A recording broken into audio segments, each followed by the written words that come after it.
Hello and welcome back to my channel. Now occasionally I get the chance to test out a car for an extended period of time, perhaps for a few months, sometimes up to 6. They're called long-termers. Now in my pretty long career in the world of motoring journalism, I've been lucky to run some great cars. When I think back, I've had an Audi TT, Jaguar XE, the Suzuki Jimny, the cool one, and the Alfa Romeo Giulia. Ah, yes. What a lovely car that was. Let's get it on. But I've never had a long-termer that looks quite so dull, but in actual fact is quite so brilliant. It's the Suzuki Swace. Now it's just about to go back to Suzuki after 6 months in my time, and I've racked up 6,000 miles in that period. Now coming up now is exactly what I think of it. I'll get on to the things I've noticed living with this car in a moment, but first, the basics. My Swace is the top spec model, the Ultra, with the only option being the silver metallic paint for £600. I don't think I would choose the silver though. It reminds me of something which I'll come back to in a moment. I'd probably choose the blue, or the brown, or even the bronze. Now the Swace is by no means an ugly car. In fact, over my 6 months driving it, I've sort of come to quite like it, quite appreciate it. But I have to admit, it is pretty plain Jane. It really does go under the radar. And I think there are two reasons for that. Firstly, the wheels. Have you seen anything quite so ordinary as this, quite so plain? They're 16 inches and they're the largest you can get. Then there's the paint. Now this costs £600 and I normally like silver.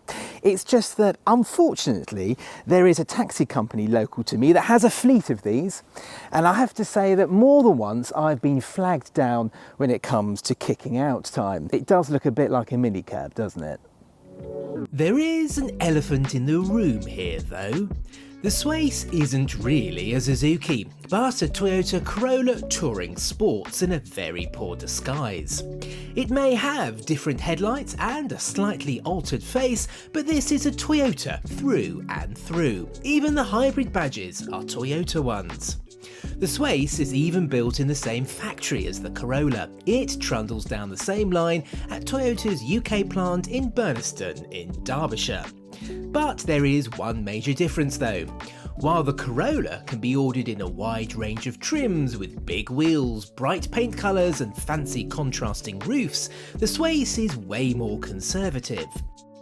And it also costs way less. The entry-level Swace undercuts the similarly spec'd entry-level Corolla Touring Sports by, wait for it, over £2,000. Now I don't care about the fact this is really a Toyota Corolla. In fact, I don't think owners really give a damn either. What I do care about though is that, because it is absolutely awful. At the front there's a whole new bumper, but here they've just slapped this badge on. Now I know why they've done it, because at the factory they would have to completely change the metalwork. They'd have to press a whole new boot just to put a Suzuki badge on there, because under there I would bet you £1 million is the Toyota elliptical badge. Why not design a Suzuki elliptical badge that can sit where the Toyota badge should go? That is just awful. It reminds me of something you'd see in the bad old days of British Leyland. It's very spacious inside though. The back seats are perfect for a late night taxi ride to the kebab shop, as there's loads of headroom and knee room, and you can fit 3 pretty tall adults in. It is very dark and gloomy back there though. The boot is impressive, it's very wide, there's a secret cubby to hide things, and because there's no spare wheel, which isn't a good thing by the way, there's a huge place to store even more things. It's easy to find stuff in the dark thanks to those long strip lights, and the back seats fold down almost completely flat. I have to say, I really like the way this interior is designed. I like all the shapes and all the angles, and it's extremely well made. Lots of soft touch plastics everywhere, including the tops of the doors. There's even a bit of contrast stitching going on here. There's a nice bit of piano black down here. I don't normally like piano black, but in this car, it gives the interior a bit of a lift. You need that really, these little flashes of silver, because let's face it, this is a very dark interior.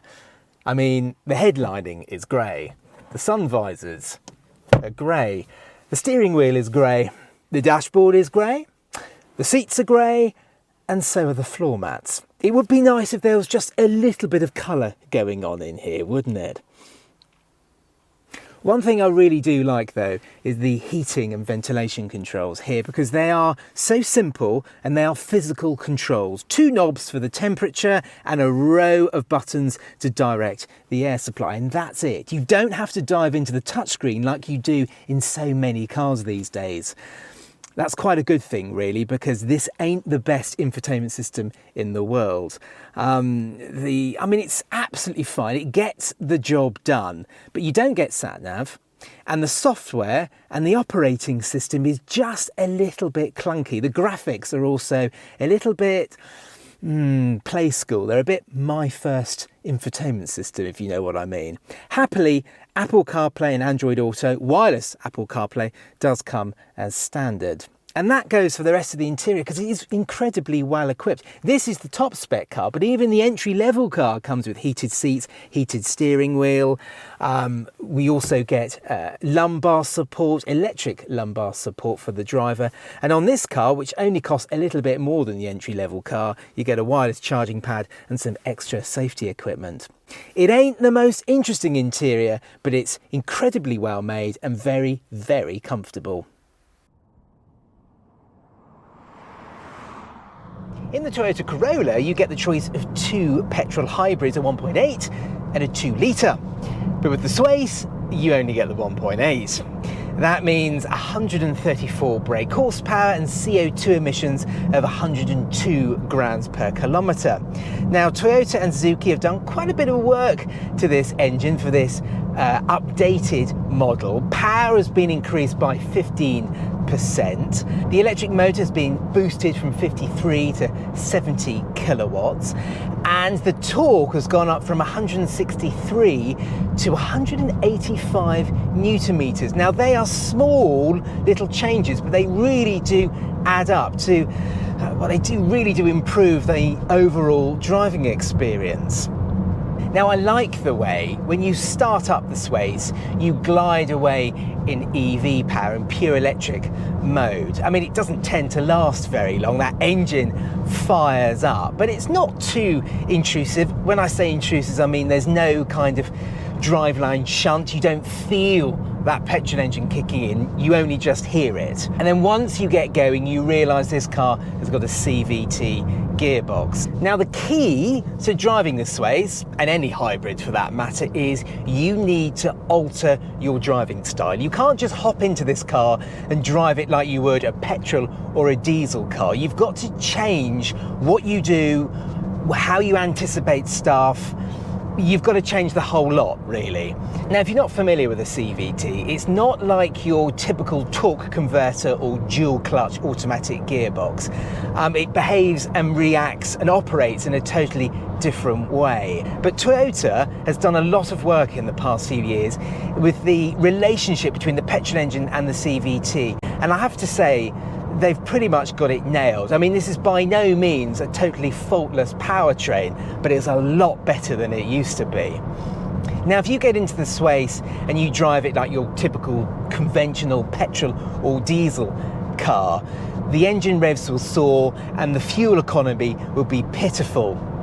But if you drive this car with a light touch, you anticipate things on the road, you're moderate with the throttle pedal, you're gentle with the brake pedal and try and recoup as much energy when you're braking. If you just change the way you drive, perhaps drive a little bit more intelligently, a bit cleverer, a bit smoother, you will really reap the rewards that are on offer with this hybrid powertrain.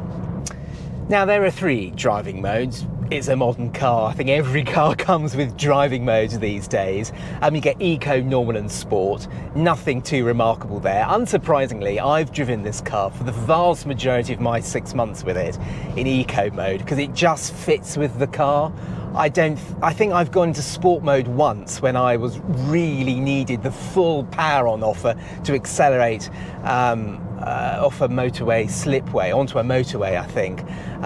Normal, of course, just is a good medium ground, but because this car can deliver some fantastic fuel economy, I've just kept it in eco mode all of the time.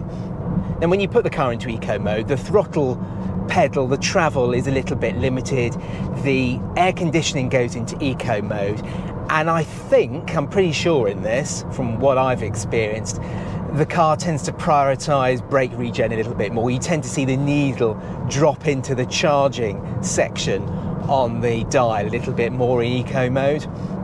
There is a B mode as well on the gearbox, but really that's only suitable if you're going downhill, because then you can feel that the regen is cranked up and all of that energy that would normally be lost is put into the batteries. I wouldn't really recommend B mode for anything other than those extreme circumstances where you feel as though you need a lot of brake regen and there's an opportunity for you to put that brake regen into that lost energy back into the battery. Now, I drive this car with a really light touch, and during my 6,000 miles with this car, hand on heart, I can say I've never seen this car drop below 55 mpg. I mean, that's pretty remarkable. Most of the time, I'm seeing well into the high 60s. Only yesterday, I drove this car from where I am on the south coast of England up to the Midlands. It was a 150-mile journey, combination of A roads, B roads, motorways, and I saw 67 mpg. And I wasn't driving particularly slowly. I was just, like I say, I was a bit of a light touch, changed my driving style, and I saw 67. On local trips to the shops, I can get this into the 80s. And you just save so much money. It's remarkable. With relatively little effort, you can get between 60 and 70 mpg. So we've agreed you need a light touch when it comes to driving the Swace. A little bit boring, I know, but not all cars are exciting, are they? And when you look at the Swace, you look at the styling, you look at the colour of this car, the small wheels, you think, that car is going to drive like a pudding. It's not going to be exciting even slightly. But this is where the Swace can really surprise you, because now I'm not going to sit here and say this is a fun car to drive. It isn't. But there is, behind the eco plain Jane styling, it's not too bad to drive at all. The steering is nice and light and accurate. Quite a bit of feedback through it as well. And the chassis is nice and agile. It's quick to react. And on top of that, there's a nice balance between sort of sharp handling and ride comfort. I mean, it does feel very compliant over the bumps, no doubt helped by these 16-inch wheels with their massive tyre wall. It's not fun, but it's not like a massive sponge to drive either. It's a nice balance between enjoyable and comfortable at the same time. Right then, have my 6 months with the Suzuki Swace been a happy time? Well, it has, actually. Now, I'm not going to stand here and say this is the most exciting car in the world. It simply isn't. But if you're looking for a car that is well priced, has fantastic fuel economy, is well made, has a big boot, doesn't feel as though it's going to fall apart, you feel as though you're actually getting value for money. Now, not many cars tick every single one of those boxes, but the Swace actually does. The way I would sum up the Swace is it's an excellent car. It is the dictionary definition of a car, and it's absolutely outstanding at it.